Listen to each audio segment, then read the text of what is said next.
Halo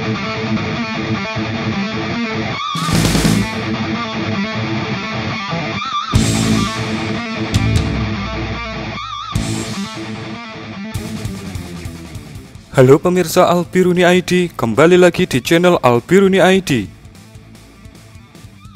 Code of Conduct alias kode etik perilaku yang didengungkan ASEAN untuk bertata krama tenggang rasa di Laut Cina Selatan tidak digubris Cina. Jangankan LCS, ada wabah maut yang meluluh lantakan ekonomi dunia saja, Cina gak peduli. Mestinya fokus aja dulu ikut prihatin dengan wabah COVID-19, karena dari negara mereka lah virus itu mulai menyebar. Sayang, itu tidak diperlihatkan. Begitu dia sembuh dari serangan wabah, ambisi hegemoni dipertunjukkan untuk ekspansi liar penguasaan teritori sumber daya mineral. Mulai dari Laut Cina Timur atau LCT, sampai LCS atau Laut Cina Selatan. Klaim sepihak tidak menyelesaikan masalah. Meski Cina telah membangun fasilitas dan pangkalan militer di Paracel dan Spratly, arogansi militer yang diperlihatkan Cina selama ini menunjukkan kualitas diplomasi egois dan kaku. Dan ini sudah menimbulkan antipati di sejumlah negara. Jadi, berhati-hatilah jika berpolitik dengan Cina. Sikap arogansi militer mereka sudah pasti segaris lurus dengan perpolitikan mereka. Vietnam yang berada di garis depan LCS sudah lama ribut dengan tetangga utaranya itu. Pembangunan kekuatan militer Vietnam sangat pesat dan satu arah, alias berkiblat ke Rusia. Kenapa mereka tidak diganjar kaca? Ya itulah salah satu kelihayan Vietnam. Kita lihat perolehan alutsista strategisnya, mulai dari kapal selam Kilo, jet tempur Sukhoi, pertahanan pantai Bastion, kapal perang Gepard Class, semuanya dari Rusia. Filipina juga berbenah diri memperkuat alutsistanya. Meski belum sekuat Vietnam dan Indonesia, negeri itu berpacu dengan waktu untuk menggagahkan militernya.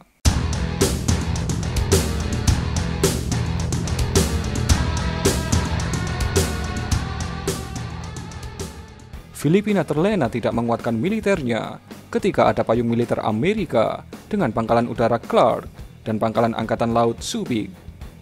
Kedua pangkalan militer itu kini sudah ditutup. Malaysia kelihatannya kurang bergairah memperkuat militernya. Penambahan alutsistanya nyaris tak terdengar karena rasio hutang terhadap PDB di atas 50%. Akibatnya, anggaran pertahanan tidak bertambah signifikan. Padahal perairan Sabah sudah sering disisir armada Cina. Bahkan pesawat pembom Cina ikut parade. Pertanyaannya, di mana semangat kebersamaan ASEAN? Sepertinya jalan sendiri-sendiri untuk mengamankan kepentingan nasionalnya. Code of Conduct yang ditawarkan ASEAN hanya nyanyian hampa. Jadinya, wibawa dan marwah ASEAN jika berhadapan dengan Cina sudah kalah mental dulu dan tidak bersatu sikap. ASEAN masih mengharapkan payung armada Pasifik Amerika. Tapi, ketergantungan itu menjadi nisbi, manakala dua armada kapal Indo-Amerika ditarik ke pangkalan karena awaknya tertular COVID-19. Praktis saat ini tidak ada payung perlindungan Amerika di LCS. Maka, Cina leluasa berkunjung dan bikin onar. Di Natuna sudah dibangun infrastruktur pangkalan militer, namun isian alutsistanya masih sangat kurang. Bandingkan dengan Vietnam, sepanjang garis pantai yang berhadapan dengan Hainan, sudah dipasang rudal Bastion bersama puluhan kapal perang dan kapal selam, seakan siap menerjang armada laut Cina jika menyerang. Teritori terdepan di Natuna Utara harus diperkuat dengan alutsista sekelas dengan Bastion, kombinasi dengan NASAMS II. Ancaman untuk Natuna bukan hanya jet tempur, juga kapal perang jenis frigate ke atas. Makanya, KRI yang mengawal Natuna juga harus frigate ke atas, bukan KCR. Diplomasi setara dengan Cina harus diimbangi dengan kekuatan militer yang setara juga. Kemudian, menyatukan sikap khusus untuk 4 negara, Indonesia, Vietnam, Filipina, dan Malaysia. Supaya tidak ada kesan terpaku dan kalah mental, ambil posisi bersatu kita teguh, khusus untuk 4 negara ini. Adakan KTT spesial misalnya, atau melakukan latihan militer 4 negara, atau ajak sekalian Amerika, Australia, dan Jepang untuk ikut latihan militer skala besar. Menghadapi Cina, kita tidak bisa sendiri-sendiri. Kalau perlu buat perjanjian pertahanan semacam FPDA, gak masalah kan? Malaysia dan Singapura anggota FPDA dalam ASEAN.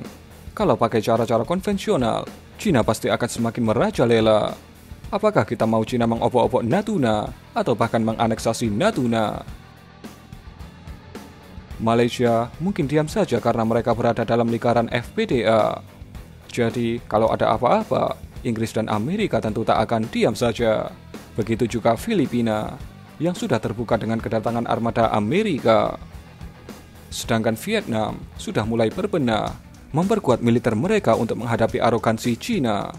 Dan yang terakhir, apa kabar dengan Indonesia?